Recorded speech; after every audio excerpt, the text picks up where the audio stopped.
ఢిల్లీలో బిజీగా గడుపుతున్నారు. బీఆర్ఎస్ ఎమ్మెల్యేలు పార్టీలో చేర్చుకునేందుకు అధిష్టానంతో చర్చించినట్లు తెలుస్తోంది. ఇప్పటికే 10 మంది బీఆర్ఎస్ ఎమ్మెల్యేలు కాంగ్రెస్ తీర్థం పుచ్చుకున్నారు. మరో 16 మంది ఎమ్మెల్యేలు చేరితే బీఆర్ఎస్ ఎల్పీ విలీనం దాదాపు ఖాయమైనట్లే.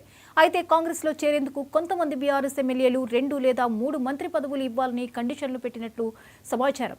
ఇక ఈ అంశంపై మరిన్ని అప్డేట్స్ని అందించడానికి మా ఇన్పుట్ ఎడిటర్ నవీన్ లైవ్లో సిద్ధంగా ఉన్నారు. నవీన్, చెప్పండి, సీఎం రేవంత్ రెడ్డి ఢిల్లీ వెళ్ళి అక్కడ బిజీగా ఉన్నట్లు తెలుస్తోంది. అంటే బీఆర్ఎస్ ఎమ్మెల్యేలను పార్టీలో చేర్చుకునేందుకు ప్రధానంగా అధిష్టానంతో కూడా ఆయన చర్చించినట్లుగా తెలుస్తోంది. వివరాలేంటి?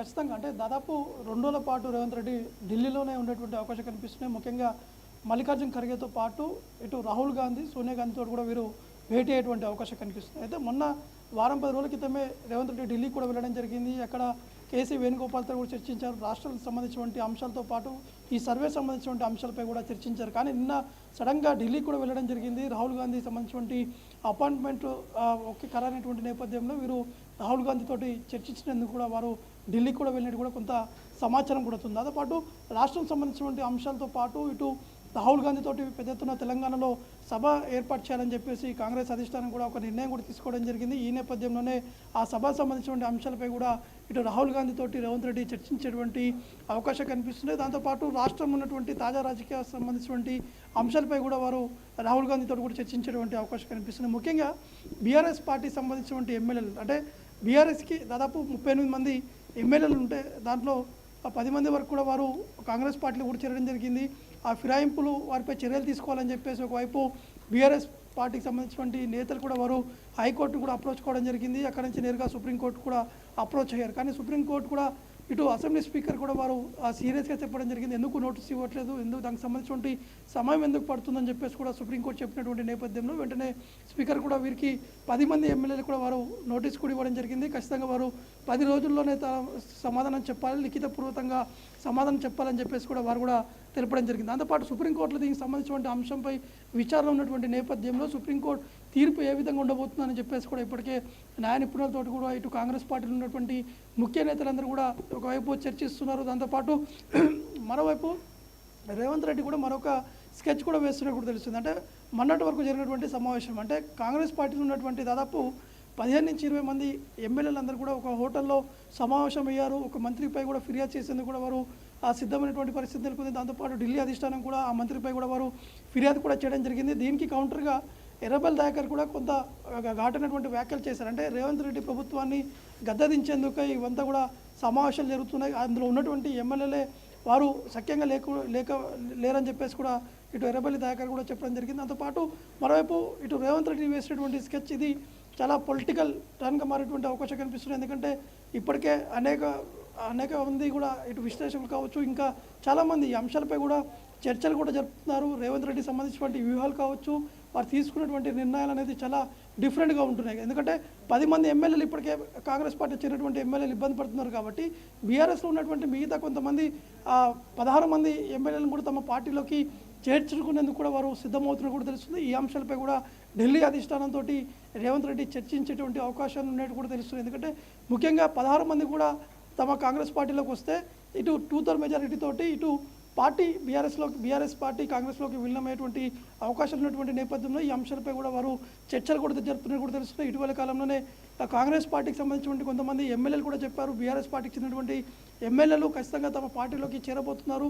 మొదటగా 8 మంది చేరుతారు, తర్వాత మళ్ళీ మిగతా వాళ్ళు కూడా చేరేటువంటి అవకాశాలు ఉన్నాయని చెప్పేసి ఇప్పటికే ఇటు కాంగ్రెస్ పార్టీ ఎమ్మెల్యేలు కూడా చెప్పడం జరిగింది. కాబట్టి ఇవన్నీ అంశాలు చూసుకుంటే మొత్తం బీఆర్ఎస్ కాంగ్రెస్ పార్టీలో విలీనం చేసేటువంటి దిశగా కూడా ఇవి ప్రయత్నాలు కూడా కొనసాగుతున్నట్టు కూడా తెలుస్తున్నాయి. అంటే 16 మంది ఎమ్మెల్యేలు చేరితే ఖచ్చితంగా బీఆర్ఎస్ పార్టీ కాంగ్రెస్ పార్టీలో విలీనమయ్యేటువంటి అవకాశం కూడా కనిపిస్తుంది. అంటే ఇందులో కొన్ని కండిషన్స్ కూడా పెట్టినట్టు కూడా తెలుస్తున్నాయి. అంటే కాంగ్రెస్ పార్టీలో ఒకవేళ మేమందరం చేరితే మాత్రం ఖచ్చితంగా మాకు 2 లేదా 3 మంత్రి పదవులు కూడా ఇవ్వాలని చెప్పేసి బీఆర్ఎస్లో ఉన్నటువంటి కొంతమంది ఎమ్మెల్యేలు కాంగ్రెస్ పార్టీలో ఉన్నటువంటి కొంతమంది సీనియర్ నేతలతో కూడా చర్చించినట్టు కూడా తెలుస్తున్నాయి.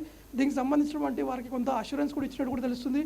ఎందుకంటే ఇప్పటివరకు 6 మంత్రి పదవులు ఖాళీ ఉన్నటువంటి నేపథ్యంలో కేవలం ఇప్పుడు ఒకరికి ఇస్తాము, దాని తర్వాత నెక్స్ట్ టర్మ్లో మిగతా ఒకరికి ఇస్తామని చెప్పేసి కూడా కాంగ్రెస్ పార్టీ వారికి కొంతమందికి అష్యూరెన్స్ కూడా ఇచ్చినట్టు కూడా తెలుస్తుంది. అందుకే ఈ క్యాబినెట్ విస్తరణ సంబంధించిన అంశాలు అనేది కూడా చాలా వరకు డిలే అవుతుంటూనే వస్తుంది. ఎందుకంటే లాస్ట్ టైం ఢిల్లీకి వెళ్ళినటువంటి సమయంలో రేవంత్ రెడ్డి క్యాబినెట్ విస్తరణ సంబంధించినటువంటి అంశాలపై క్లారిటీ వచ్చేటువంటి అవకాశం ఉందని చెప్పేసి అందరూ కూడా చూశారు. కానీ రేవంత్ రెడ్డి ఢిల్లీలో చిట్చాట్ చేస్తున్నటువంటి సందర్భంలో ఇప్పట్లో క్యాబినెట్ ఉండే అవకాశాలు అయితే లేవు, కొంత చర్చలు అనేది జరుగుతున్నాయి, నేను ఎవరిని కూడా రిఫర్ చేయనని చెప్పేసి కూడా రేవంత్ రెడ్డి స్వయంగా చెప్పారు. అప్పుడు ఉన్నటువంటి పరిణామాలు కావచ్చు, ఇప్పుడు ఉన్నటువంటి తాజా రాజకీయ పరిణామాలు కావచ్చు, ఇప్పటికే సోషల్ మీడియాలో ఈ బీఆర్ఎస్ పార్టీ విలీనం సంబంధించినటువంటి అంశాలపై కూడా ఎక్కువగా ట్రోల్స్ కూడా అవుతున్నటువంటి నేపథ్యంలో ఇది ఎంతవరకు వాస్తవం అనేది కూడా చూడాల్సి ఉంటుంది. అంటే ఇవన్నీ ఈక్వేషన్స్ చూసుకుంటే మాత్రం ఖచ్చితంగా క్యాబినెట్ విస్తరణ అనేది అందుకే ఆగిపోయింది. బీఆర్ఎస్ పార్టీ సంబంధించినటువంటి ఎమ్మెల్యేలు తమ పార్టీలో చేరితే విలీనం జరిగిన తర్వాత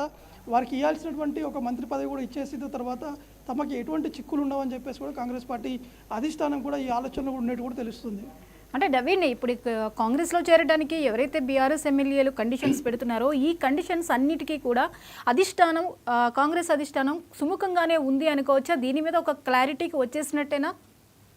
అంటే వీరు చేసేటువంటి ఆలోచన ఒకటే, ఒకవేళ వస్తే ఎటువంటి లీగల్గా ఎటువంటి ఇబ్బందులు ఉండవు అనేది అధిష్టానం కూడా ఆలోచన చేస్తుంది. కాబట్టి రేవంత్ రెడ్డి కూడా వారిని బుజ్జగించేటువంటి ప్రయత్నాలు అయితే చేస్తున్నారు. అంటే ఖచ్చితంగా, ఎందుకంటే కాంగ్రెస్ పార్టీపై ఇప్పటికే అపోజిషన్ పార్టీ నేతలు తీవ్రస్థాయిలో ఆరోపణలు కావచ్చు, ఇంకా ఇతర కారణాల వల్ల తీవ్రస్థాయిలో ఇబ్బందులు పెట్టేటువంటి ప్రయత్నాలు చేస్తున్నారు అనేది రేవంత్ రెడ్డి ఇటీవల కాలంలోనే కేసీ వేణుగోపాల్ కావచ్చు, మల్లికార్జున ఖర్గే కావచ్చు, వారిద్దరికి కూడా ఈ అంశాలపై కూడా చెప్పారు. దాంతోపాటు ఈ 10 మంది ఎమ్మెల్యేలకు సంబంధించినటువంటి అంశాలు బీఆర్ఎస్ పార్టీ అధిష్టానం కూడా చాలా సీరియస్గా తీసుకుంది. ఇప్పటికే ఫిరాయింపులకు సంబంధించినటువంటి వారిపై చర్యలు కూడా తీసుకోవాలని చెప్పేసి సుప్రీంకోర్టును కూడా స్వయంగా కేటీఆర్ ఆశ్రయించారు. కానీ సుప్రీంకోర్టు కూడా కొంత సమయం కూడా ఇచ్చింది. దీనికి సంబంధించినటువంటి హియరింగ్ ఈ మంత్ ఎండింగ్లో ఉంటుంది. కాబట్టి ఆలోపే ఈ చర్యలు అనేది కూడా చేపట్టాలని చెప్పేసి కూడా కాంగ్రెస్ ఆలోచన కూడా చేస్తున్నట్టు కూడా తెలుస్తుంది. కాబట్టి ఇవన్నీ అంశాలపైనే ప్రధానంగా రేవంత్ రెడ్డి, ఇటు రాహుల్ గాంధీ కూడా ఈ అంశాలను కూడా ప్రస్తావించేటువంటి అవకాశాలు కనిపిస్తున్నాయి. ఇందులో కీలకంగా ఉన్నటువంటి నేతలు, అందులో సీనియారిటీ ప్రకారం వారికి ఇచ్చేటువంటి అవకాశాలు, వారికి ఇచ్చేటువంటి పదవులు కావచ్చు,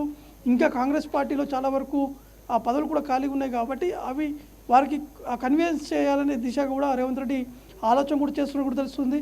నిన్న రేవంత్ రెడ్డి ఢిల్లీకి వెళ్ళే కంటే ముందు ఇద్దరు బీఆర్ఎస్ పార్టీకి సంబంధించినటువంటి ఎమ్మెల్యేలు కూడా కాంగ్రెస్ పార్టీలో ఉన్నటువంటి ఒక మంత్రితోటి వారు చర్చలు కూడా జరిపినట్టు కూడా తెలుస్తుంది. అంటే చూడాల్సి ఉంది, అంటే ఎంతవరకు వాస్తవం అనేది కూడా వేచి చూడాల్సి ఉంటుంది. Right, thank you Naveen.